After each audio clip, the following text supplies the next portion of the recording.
इयत्ता 12वी विषय राज्यशास्त्र प्रकरण क्रमांक 3 1991 नंतरच्या महत्त्वाच्या संकल्पना आणि समस्या मानवतावादी प्रश्न यावरील स्वाध्याय.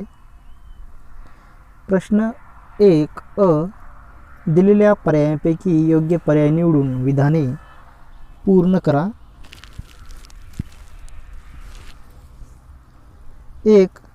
रियो दी जानेरियो अर्थ समिट यावर लक्ष केंद्रित करतो.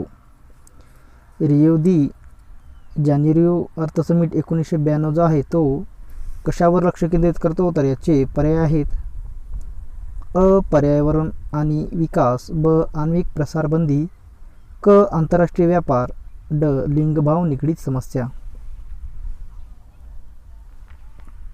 तर याचं उत्तर आहे अ. पर्यावरण आणि विकास. रियो दी जानेरियो अर्थ समिट पर्यावरण आणि विकास यावर लक्ष केंद्रित करतो. 2. आज भारताचा लिंगभाव निगडीत दृष्टिकोन यावर लक्ष केंद्रित करतो.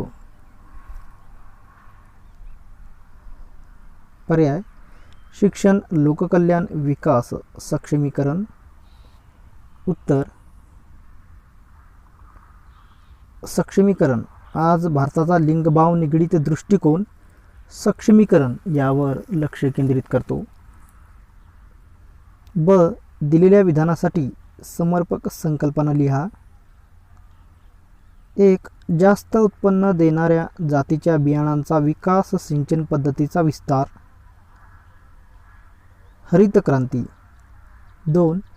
भारतीय सरकारचा विचारगट म्हणून काम करणे व सरकारला निर्देशक आणि धोरणात्मक सल्ले देते, नीती आयोग. प्रश्न क्रमांक 2. खालील विधाने चूक की बरोबर कारण स्पष्ट करा. 1. नियोजन आयोगाची निर्मिती कृषी विकासाला प्रोत्साहन देण्यासाठी झाली. उत्तर हे विधान चूक आहे. कारण मार्च 1950 मध्ये भारत सरकारने लोकांचे राहणीमान सुधारण्यासाठी तसेच देशाचा आर्थिक विकास घडवून आणण्यासाठी नियोजन आयोगाची स्थापना केली. 2. राष्ट्रीय महिला आयोगाची स्थापना महिला हक्क संरक्षणासाठी करण्यात आली. उत्तर हे विधान बरोबर आहे. कारण 1990 मध्ये कायद्याद्वारे राष्ट्रीय महिला आयोगाची स्थापना झाली.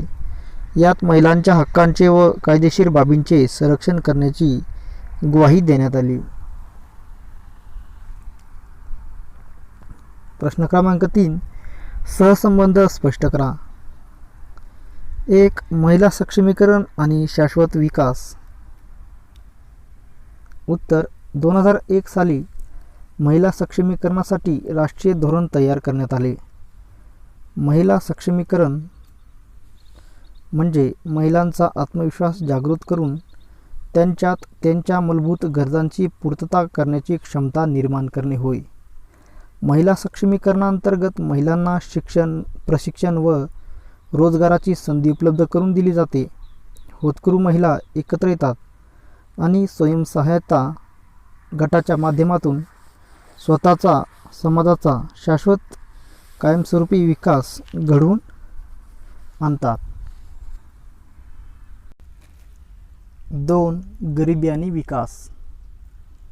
उत्तर गरिबी म्हणजे एखाद्या व्यक्तीची, कुटुंबाची किंवा समाजाची अशी परिस्थिती जिथे लोकांच्या स्वतःच्या मूलभूत गरजा भागवणे शक्य नसते किंवा कठीण असते. गरिबीमुळे शिक्षणाचा अभाव असतो, त्यातूनच मागासलेपणा उद्भवतो.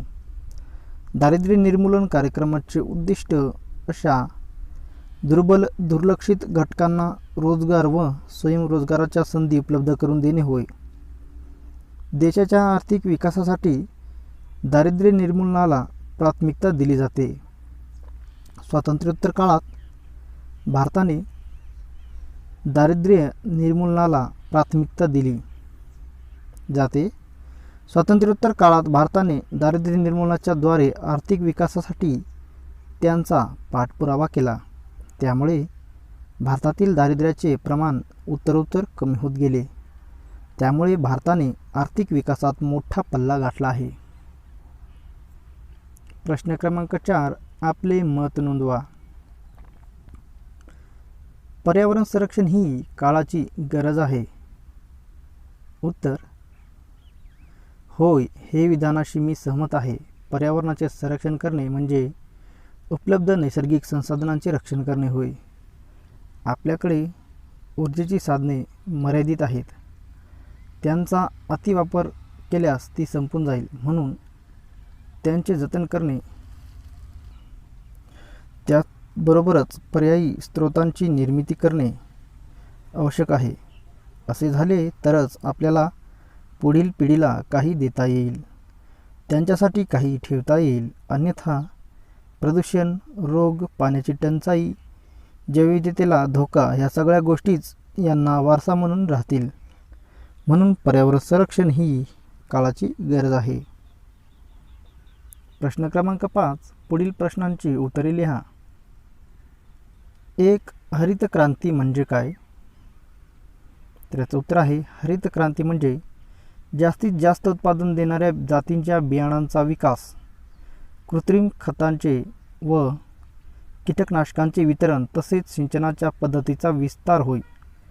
हरित क्रांतीचे उद्दिष्ट कृषी उत्पादनात वाढ करून भारताला अन्नधान्यात स्वयंपूर्ण करणे हे होते.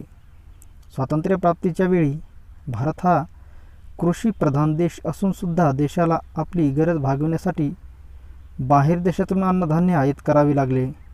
ही समस्या सोडवण्यासाठी भारत सरकारने शेतीच्या विकासावर जोर दिला, कृषी संशोधन केले. यामुळे 60च्या दशकात भारत अन्नधान्याच्या बाबतीत स्वयंपूर्ण झाला. ही सर्व प्रक्रिया हरित क्रांती म्हणून ओळखली जाते.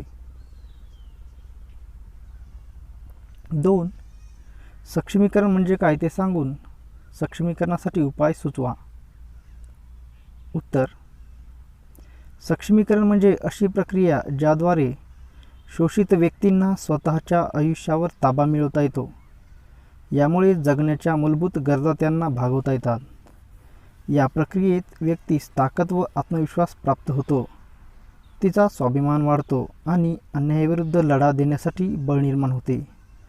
अशा प्रकारे पारंपरिक अर्थाने दुर्बल समजल्या जाणाऱ्या लोकांमध्ये आत्मविश्वास वृद्धिंगत होऊन त्यांना आर्थिकदृष्ट्या स्वयंपूर्ण करण्याच्या प्रक्रियेला सक्षमीकरण म्हणतात. सक्षमीकरणासाठी उपाय. 1. संवैधानिक तरतुदी. भारताच्या संविधानात विविध मागास गटांच्या सक्षमीकरणावर विविध तरतुदी करण्यात आल्या आहेत. समानतेचा हक्क सर्वात महत्त्वाचा आहे. वंचित शोषित घटकांच्या महिलांच्या सक्षमीकरणासाठी कायदे करण्याचा अधिकार संसदेला आहे. 2. वैधानिक तरतुदी. गरिबी निर्मूलनासाठी उत्पादनात वाढ करणे, महिलांसाठी हुंडा प्रतिबंधक कायदा, औद्योगिक व कृषी उत्पन्न वाढीसाठी उपाययोजना झाल्यामुळे निश्चितच सक्षमीकरण सोपे होण्यास मदत होईल. प्रश्न क्रमांक 6. दिलेल्या मुद्द्यांच्या आधारे प्रश्नाचे सविस्तर उत्तर लिहा. भारतीय महिलांची स्थिती. मुद्दे आहेत: अ. आर्थिक असमानता. ब. तस्करी व शोषण. क. साक्षरतेचे प्रमाण. ड. राजकीय प्रतिनिधित्व. उत्तर अ. आर्थिक असमानता. भारतातील सगळ्यात मोठ्या समस्येपैकी एक म्हणजे स्त्री पुरुषांमधील वेतनातील दरी. त्याचबरोबर श्रमिकांच्या बाजारपेठेतील महिलांची टक्केवारी कमी आहे. ब. तस्करी व शोषण. 2013 साली संयुक्त राष्ट्र मादक पदार्थ व गुन्हे विभागाने सादर केलेल्या अहवालात भारतातील महिलांचे जबरदस्तीने विवाह करण्यासाठी तस्करी केली जात असल्याचे म्हटले आहे. पुढे नमूद केले आहे की त्यांचे बहुतेक वेळा शोषण केले जाते, त्यांचे मूलभूत हक्क डावलले जातात, त्यांना मोलकरीण म्हणून राबवण्यात येते. क. साक्षरतेचे प्रमाण. भारतातील महिलांचे साक्षरतेचे प्रमाण पुरुषांच्या तुलनेत कमी आहे. 2011च्या जनगणनेनुसार पुरुषांमधील साक्षरतेचे प्रमाण 82.14% आहे तर महिलांमधील प्रमाण फक्त 65.46% आहे. ड. राजकीय प्रतिनिधित्व. भारताला स्वातंत्र्य मिळाल्यापासून संसदेत आणि राज्यातील विधानमंडळामध्ये महिलांचे असलेले अत्यल्प प्रमाण ही समस्या राहिली आहे. प्रकरण 4. समकालीन भारत, शांतता, स्थैर्य आणि राष्ट्रीय एकात्मतेसमोरील आव्हाने यावरील स्वाध्याय. प्रश्न क्रमांक 1 अ. दिलेल्या पर्यायांपैकी योग्य पर्याय निवडून विधाने पूर्ण करा. 1. विविधतेत एकता हे महत्त्वपूर्ण भारतीय मूल्य याच्याशी निगडीत आहे. पर्याय पंचायती राज. ब. राष्ट्रीय एकात्मता.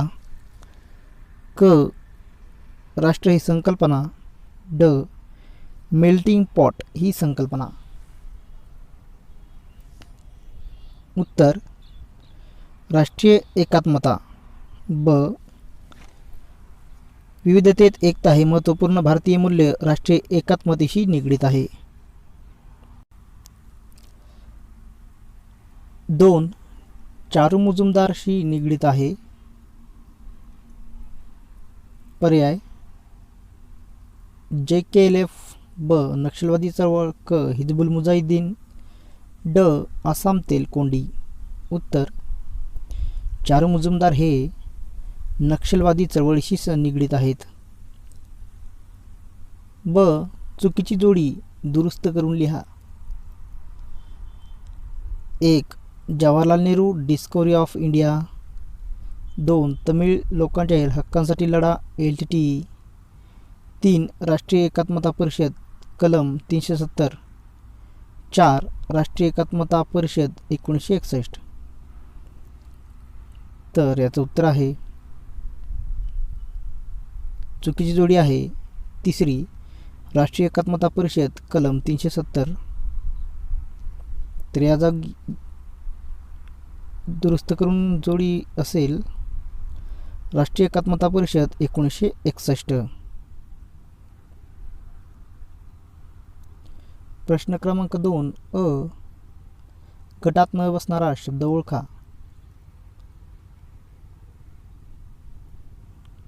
दहशतवाद, नक्षलवाद, राष्ट्रवाद, उग्रवाद. तर यापैकी गटात न बसणारा शब्द आहे राष्ट्रवाद. दिलेल्या विधानासाठी समर्पक संकल्पना लिहा.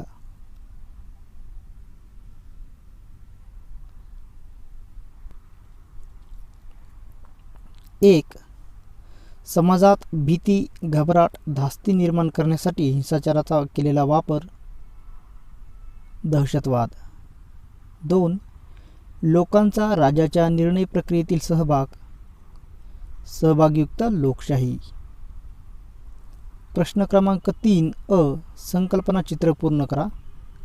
राष्ट्रीय एकात्मतेची मूल्ये कोणती आहेत? तर याचं उत्तर असेल समान नागरिकत्व, विविधतेतील एकता, राष्ट्रपती निष्ठा, भिन्न समुदायाबद्दल बंधुत्वाची भावना, धर्मनिरपेक्षता, सामाजिक, आर्थिक व राजकीय न्याय, समानता. ब. खालील विधाने चूक बरोबर सहकारण स्पष्ट करा. 1. राष्ट्रीय एकात्मता प्रस्थापित करण्यासाठी आणि समाज परिवर्तनासाठी लोकशाही आवश्यक आहे. उत्तर हे विधान बरोबर आहे, कारण लोकशाहीमुळे राजकीय प्रक्रियेमध्ये सहभागी होण्याची संधी देशात सर्व घटकांना मिळते व शांततापूर्ण आणि घटनात्मक मार्गाने समाज परिवर्तन घडवून आणणे केवळ लोकशाहीतच घडू शकते. 2.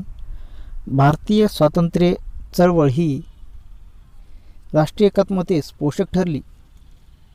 उत्तर हे विधान बरोबर आहे, कारण परकीय राजवटीपासून स्वातंत्र्य प्राप्त करण्यासाठी सर्व भारतीय एकत्र आले ही भावना राष्ट्रीय एकात्मतेस पोषक आहे.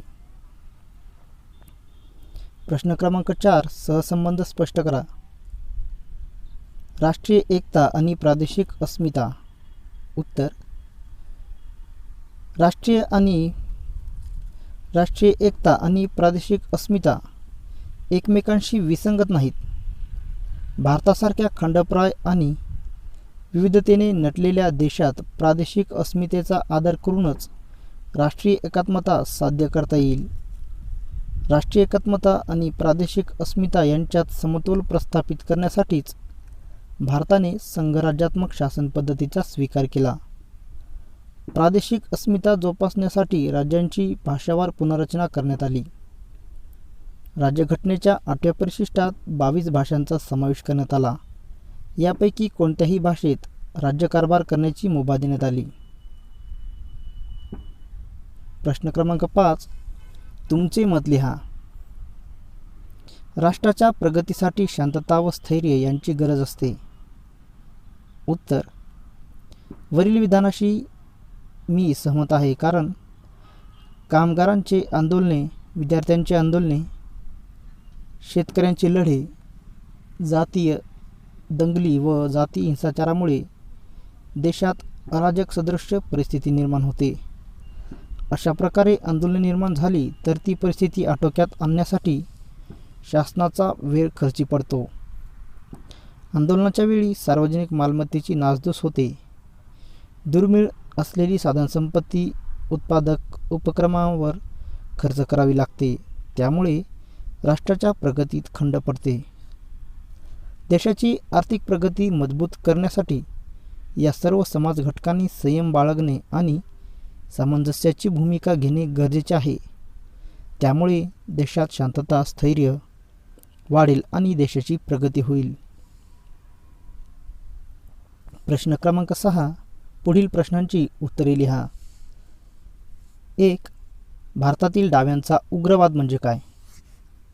उत्तर 2004 साली पीपल्स वॉर ही आंध्र प्रदेशातील संघटना आणि भारतीय माओवादी केंद्र या बिहार आणि परिसरात वावर असणाऱ्या वेगवेगळ्या संघटना एकत्र आल्या. त्यांनी कम्युनिस्ट पार्टी ऑफ इंडिया माओवादी या पक्षाची स्थापना केली.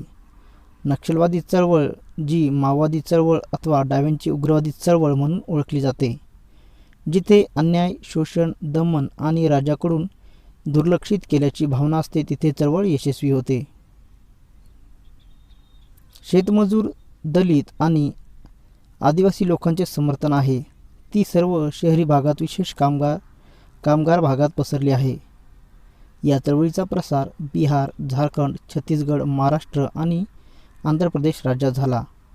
ही चळवळ कार्ल मार्क्स, लेनिन आणि माओ त्से तुंग यांच्या वैचारिक बैठकीच्या कार्य करणारी संघटना आहे. सशस्त्राच्या जोरावर रेल्वे, रस्ते, वीज आणि दूरसंचार या पायाभूत कामात दहशतीच्या व हिंसक मार्गाने लोकशाही शासन उलथून पाडण्यासाठी काम करते.